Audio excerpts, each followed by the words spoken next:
What's up, y'all? We're back with another recap. Pelicans versus Thunder today, and I want to break down the whole game, giving you player breakdowns, the key matchups in this game, and what happened throughout the entire game. So sit back, and I'm going to get straight into it. So firstly, without, breaking it down too much, this game meant a lot for the Pels. We made it to the 4th seed. Now we've dropped to the 5th seed after the loss. And man, this was against a Thunder team who's ranked 2nd in the league behind the Denver Nuggets. They come off a loss against the Bucks, so they're looking to prove something, and that they did. They came out guns blazing. In the first half, I think they scored 70-something points. Josh Giddey collected on 10 points in the first few minutes. And just look at this play. Jonas is sitting back, just how they scouted the game most likely, because every team has been sitting in the paint of Josh Giddey, and Josh Giddey finished the game with 25 points on 5 for 7 threes. Like, Josh Giddey shoots 32% from the three-point line this season, and that's straight off the dome. Look, man, they could not account for us in the paint. They don't have a rim protector. They didn't have Chet Holmgren isn't their best rim protector. He isn't the biggest guy. He weighs 94 kilograms, and Jonas weighs 120. Now, that's big differences. I don't know what that is in pounds, but I know in kilograms, 30 kilograms is a big difference. Now, one thing I'm confused on is why we didn't play Jonas Valanciunas. Jonas Valanciunas, I think he scored 11 points or 6 points, and it came from the paint. He shot 2 for 4 shots. He collected on those points inside the paint, and honestly, they can't guard. Chet Holmgren was guarding him. Jonas would back him down. The Devils would come and he'd find the kick out. This is a game for him. On the defensive end, I would agree. Jonas couldn't keep up. As we just saw there, Chet did score. But on the offensive end, we have to give things up. Like the Thunder coach said, they're not great at rebounding, so they're just trying to maintain the rebounds. They're not trying to be very good at it. They don't care about it as much. On the defensive end, I feel like if we had Jonas Valanciunas on offense, we would have had a lot more paint touches. We had a lot more paint buckets. And the game, I reckon, could have been a lot closer from the start instead of us trailing 20 in the third quarter. Now, shout out to people like Jose Alvarado, setting the tone as soon as they came into the game, straight away with his 3, bang. And then he hit another layup later in the first quarter. And they set the tone. We had the lead in the first quarter against Shai Gilgeous-Alexander. Apart from that layup, he didn't score. I think he scored 2 points in the first quarter. I think that was his only layup. And that set the tone, man. Like, honestly, we couldn't have done a better job on Shai Gilgeous in the first half. I thought Shai Gilgeous-Alexander had to work for his buckets. When it came in the third quarter, he scored every time he wanted. I think he finished with 23 points, which is 7 below his average, which is pretty good. I feel like Josh Giddey having 25 did disrupt that a little bit, and Jalen Williams scoring 20 plus, and Chet getting his buckets.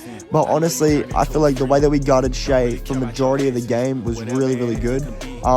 It let us slip up. Start of the second quarter and the start of the third quarter, both times, I think he would have scored most of his points in that little frame, in that little bit. Now, one thing there's no excuses for is plays like this, leaving Cason Wallace open in the corner. And I'm pretty sure not too long after, Isaiah Joe hit a 3. Now, things like that extend the lead, and that's what happened. As you'll see, the score kept getting increasingly bigger because plays like this would happen. Kenny Hustle, shout out to Kenny Williams, man, Kenrich Williams. He's a Pelicans alumni. Like, shout out to him, man. Like, Shai Gilgeous-Alexander, it's so hard to guard him in the open floor because he plays in the middle. Most guys like to play off the wings. He plays in the middle, so you can't really send the double. Then Jalen Williams started catching fire. And one thing I do notice is that they did pull CJ and Jose for the scrimmage mismatches. They attacked it a lot. We couldn't guard them in that bit. Isaiah Joe pulling up for 3. And this is when the lead started getting worse and worse. You see Jalen Williams stepping back for 3. Cash. Like, things like that. Like, why is Jalen Williams that open? It doesn't make any sense. We keep moving down, and Chet Holmgren gets straight to the bucket. One thing I did notice was that the help defense was pretty much non-existent tonight. Players were being left on an island, and it was pretty much impossible because of how big the NBA court is. Just look at the spacing. Just look at it. He has the hand up, Chet Holmgren, cash. Like, we couldn't do anything to disrupt this. You see, gets kicked out to the corner, 1 ball swing. And look at this and 1 right here. Controversial call that Pelicans challenged it, and it was a fail. Man, like, they couldn't guard Zion in the paint. I'll tell you that right now. They could not guard Zion in the paint, as we saw the goaltending right there. I think Zion collected on 27 points. Didn't touch the ball in the fourth quarter in the last 5 minutes when it was clutch time. Didn't touch the ball. We'll get into that when it comes around. But just look how effortlessly he's attacking the biggest dude on the team, and he's scoring every single time. Now, unfortunately, Herb Jones and Trey Murphy both got into foul trouble earlier in the game, which meant Najee had to guard Shai Gilgeous-Alexander for the most of the game. which made it hard on him, Like, Najee isn't the best defender on the squad, obviously.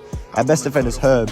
And due to him being in foul trouble, I think he had 4 fouls in 9 minutes in the third quarter, so he was out for the whole third quarter. It made it really hard. Let's look at this. This is when the lead extended to 20. Josh Giddey leaking out in transition. CJ came alive in this bit. I think he shot 0 for 10 in the first half, and then in the second half, he really turned it up, man. I'm not going to lie. Chet Holmgren with the block, and then Giddey went coast to coast and got himself a layup. Like, just look how effortlessly he did that. I think he scored majority of his points right here. And look, trigger tray comes off of it. Herb Jones in the corner. Cash. This is the basketball. This is when I think the Pelicans, we were going down and then we made a 20-2 run. Like, it was absurd. Now, you can't do much here. Giddey with the 3. I'm not trying to just yap. Like, I want y'all to understand. Like, I'm trying to give y'all insight. Like, look, Shay, when you play in the middle of the keyway, I don't know if y'all know this. If you play in the middle of the keyway, the double can't come. And with Giddey hitting 3s, the double can't come off Giddey. Jalen Williams doubles definitely not coming off. Lou Dort's cashed a few in, and Chet Holmgren can cash them in. Off the bench we have Isaiah Joe. It's just so hard. Like, look, the help defense ain't there. He just gets to the spot so easily.